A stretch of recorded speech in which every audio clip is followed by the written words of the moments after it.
Welcome to Confessions by Banana Ketchup. College haunted house. Please read. Me and my college roommates moved into this house on Highland Road, a major historic road that is centuries old and was heart of the Confederate War. That seemed cute at first, as we made it look better, but when we actually looked into the details of everything, it was so outdated.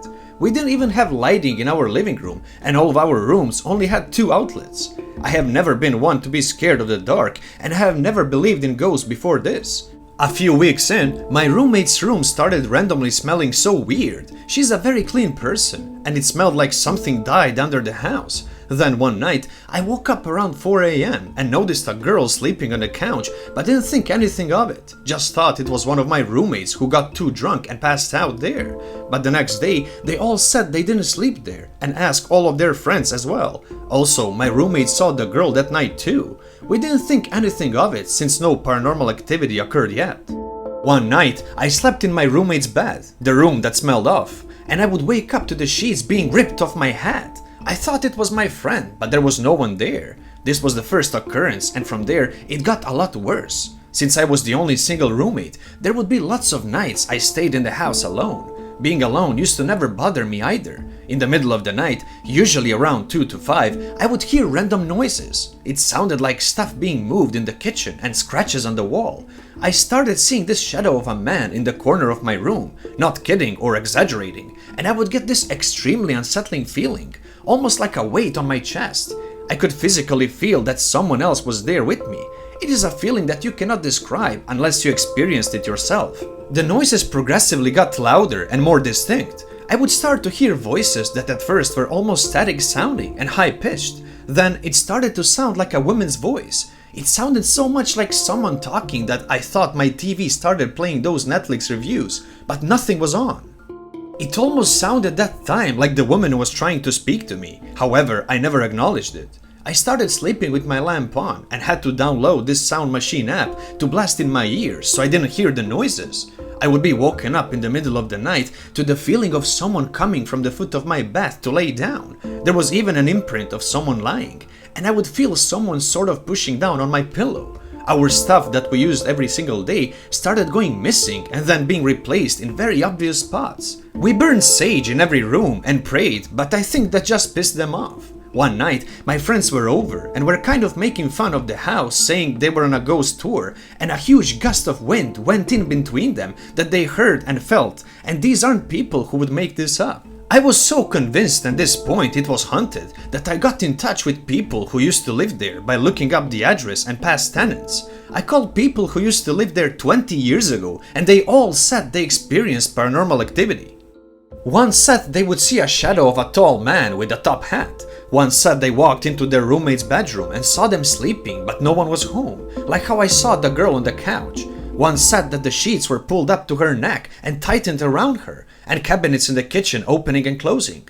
I obviously couldn't sleep there anymore, and one night I was at my friend's house in her extra bedroom and heard 3 knocks on the window, extremely distinct knocks, and I told her to stop messing with me, but she was already asleep when I walked into her room. A couple days later, one of my roommates was in New Orleans, an hour away from the haunted house, and was in her kitchen at 3 a.m. and also heard 3 distinct knocks on the window. We got out of the lease, and we also found on the website Ancestry that the house was built in 1886, and we found the couple that used to live there, and the pictures of the guy all had him wearing a hat, and he was tall. Has anyone else experienced anything like this? And can someone please explain to me the 3 knocks?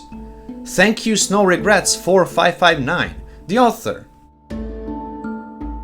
Held against my own will.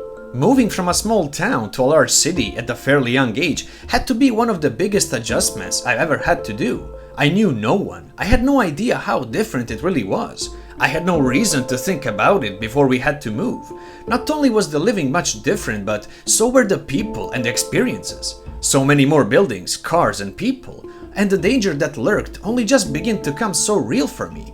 I've always had strange things happen to me that couldn't be explained, but I would shrug them off. I would play it off as if I was just tired most times and making myself see things that weren't really there. Besides, I had no one to talk to about these strange encounters, and I was a young teenager. Who would really believe these outrageous things I would come up with? The church-going family we were just wouldn't allow such nonsense. The Lord protects us from all evil. You know, that kinda jazz. Moving to the city, I eventually got settled after some time of rebelling for being an angry teenager, for making me leave my friends behind, got into a lot of trouble and fell into the wrong crowds. You know, the whole stereotypes people have of teenagers. I seemed to allow myself to live up to that stereotypical standards most had. I knew what I was doing was wrong, but didn't care. Found myself in some sticky situations that finally led me to a friend that showed me that what I was doing wasn't getting me anywhere with my life. For this story, we'll call him Bob. Bob was an older man. He was, I'd say, at least 12 years older than I was. I was 13 at the time we met.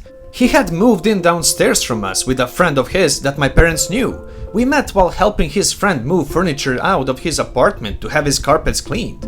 Fast forward some time, and Bob and I became close friends. Yes, it was odd myself being friends with someone so much older than I was, but somehow it worked at the time. There was this cemetery that was up the street from our apartment complex. We would go there regularly to visit graves and help clean them up and place flowers on those that were unmarked to show that someone still cared for those people. We would always go during the day. It was such a beautiful and peaceful place. Many rose bushes, green grass, tall shrubs, and some really pretty water fountains spread out throughout this large land. So it was easy to stroll around there all day and lose track of time. One day we came upon this one tall mass grave that was unmarked. It was so old that the headstone was crumbling and the lot it was on was caving in and had a hole about a foot or so deep just under the concrete slab.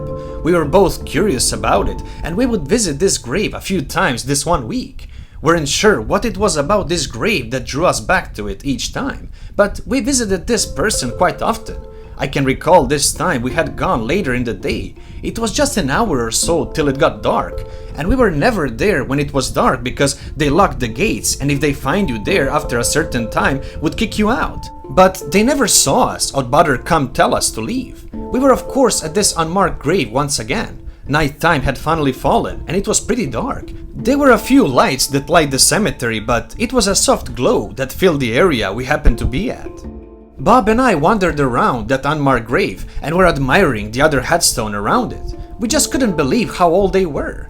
We ended up circling back, getting ready to head home. We walked back past the unmarked grave to say goodbye. I remember standing there on the side of the grave where the hole was. I was just thinking how could they not fix this and wondered how far down the hole went. So being the curious idiot I was, I kneeled down next to this hole and decided to stick my arm into this hole. It was so deep that you couldn't feel any kind of gravel or soil below. Bob, I guess, had managed to just keep walking, and here I was with my hand in this hole below this concrete slab. I stood up and went to turn and walk towards Bob. He was always off into the distance, but I could still see him. But before I could take a step, I felt my body wasn't moving. It was as if someone had a huge hold on me. I couldn't move and I couldn't speak. I was stuck. Bob finally notices me standing where he left me and starts yelling for me to come on, but there was no moving for me and I felt this grip just getting tighter and tighter.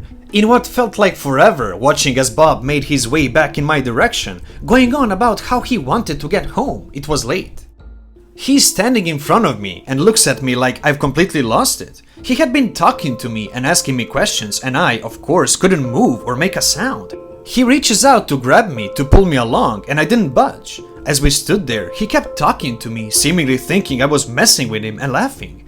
Tears start rolling down my face. All I could think about was how am I going to get this thing to let me go? Did I make it mad?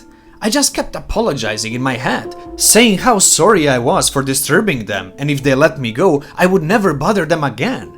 I'm assuming they must have known I was sorry for what I did. I dropped to the gravel and I quickly bolt up and take off running. I ended up leaving Bob behind. He came knocking on my door the next day asking what happened. I had no idea how to even explain what I had experienced. All I know is I've never bothered that grave again. Thank you Nitushi143, the author. Thank you for watching everyone. If you already haven't, subscribe to this channel so you don't miss any new episodes. See you again soon, and until then, please, be safe.